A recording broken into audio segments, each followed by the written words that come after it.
Enforcement directorate यानी कि ED की छापेमारी की कार्रवाई एक बार फिर से राजस्थान के जयपुर समेत 6 जगहों पर इस वक्त चल रही है। ईडी ने पेपर लीक मामले को लेकर के 6 जगहों पर कार्रवाइयों का सिलसिला शुरू किया है। तो बड़ी खबर इस वक्त की ईडी की कार्रवाई से जुड़ी हुई, जो कि बताया ऐसा जा रहा है कि 6 जगहों पर, जिसमें कि जयपुर है, राजस्थान में पेपर लीक का यह मामला है जिसमें ईडी की ये पूरी की पूरी कार्रवाई चल रही है। जयपुर के साथ साथ में 6 ऐसी जगहें हैं जहां पर ईडी ने छापेमारी की कार्रवाई की है और अभी भी ये चल रही है, जिसमें छापेमारी की इस कार्रवाई के साथ साथ में ईडी इस बात के सबूत जुटाने की कोशिश में है और लिंक को एस्टैब्लिश करने की कोशिश में है। और इसीलिए शुक्रवार सवेरे से ही, आज सवेरे से ही सावगाड़ा के पुनर्वास कॉलोनी स्थित घर के बाहर हथियारबंद सीआरपीएफ के जवानों के साथ में और दूसरी ऐसी एजेंसियां जो कि सुरक्षा प्रदान करती हैं, उस वक्त उस समय पर ये ईडी की रेड हुई जिस वक्त प्रदेश के अंदर विधानसभा चुनाव की तारीखों का ऐलान हो चुका है।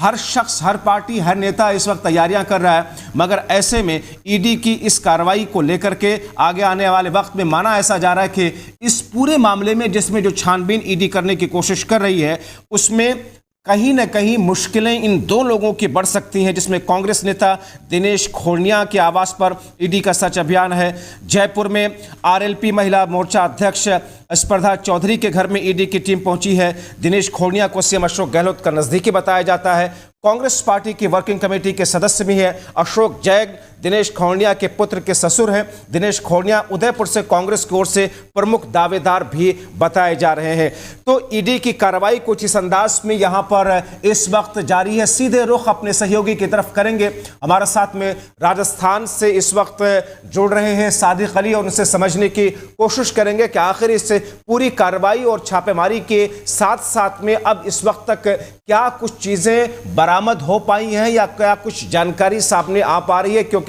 मामला बड़ा है, पेपर लीक से जुड़ा हुआ ये पूरा का पूरा मामला है। हमारे साथ में सादिक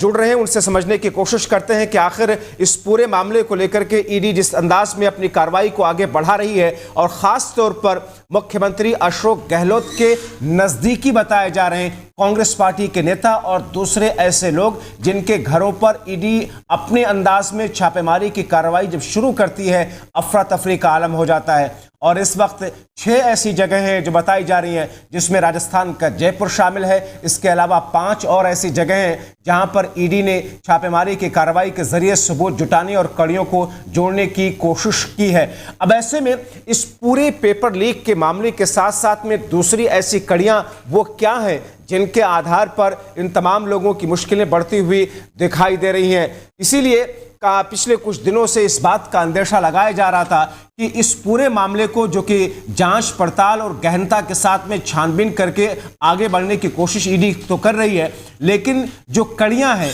उन कड़ियों को आखिर जोड़े कैसे, जो इसमें सबूत की दरकार है, ईडी को जिन चीज़ों को इस्टेब्लिश करना है, ईडी ने जिन चीज़ों पर केस बनाया है, उनको ईडी साबित कैसे करेगी। इसीलिए अलग अलग अंदाज में छापेमारी करके या फिर पूछताछ करके या फिर कुछ दूसरी कड़ियों को जोड़ करके सबूत इकट्ठा करके, क्योंकि कोर्ट में जब पूरा का पूरा मामला जाता है तो फिर वहां पर ईडी ये नहीं चाहती कि उसके केस को कमजोर माना जाए और किसी तरीके से उसमें किसी तरह की कोई ऐसी खामी हो जिसकी बुनियाद पर वो केस एस्टैब्लिश ना हो सके जो केस ईडी ने बनाया हुआ है। तो ऐसे में अब जबकि अशोक गहलोत जो कि राजस्थान के मुख्यमंत्री हैं, दूसरी तरफ उनके नजदीकी जिनके यहां पर ईडी की छापेमारी, तीसरी तरफ राजस्थान के अंदर चुनाव की प्रक्रिया की शुरुआत हो चुकी है, आचार संहिता लगा हुआ है, और ऐसे में इस पूरी घटना का क्या कुछ असर पड़ने वाला है या क्या कुछ असर पड़ सकता है। जाहिर तौर पर चुनावी माहौल में कोई पार्टी ये नहीं चाहेगी कुछ ऐसी चीजें सामने आए